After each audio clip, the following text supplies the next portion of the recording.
தமிழ் சினிமாவில் நடிகைகளுக்கு முக்கியத்துவம் கொடுத்து எடுக்கப்படும் திரைப்படங்களில் இயக்குனர்களின் முதல் சாய்ஸாக இருந்தவர் நடிகை அஞ்சலி.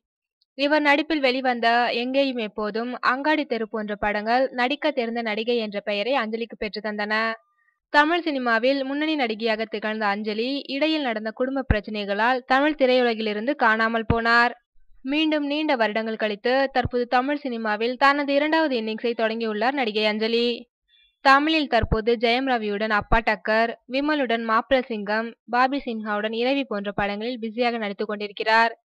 இந்நிலையில் படப்பிடிப்புகளுக்கு தொடர்ந்து மட்டம் போட்டுவிட்டு அமெரிக்காவுக்கு பறந்து விடுகிறாராம் அஞ்சலி. இதனால் அஞ்சலியை வைத்து படம் எடுத்து வரும் தமிழ் இயக்குனர்கள் வருத்தத்திற்கு உள்ளாகியிருக்கிறார்களாம்.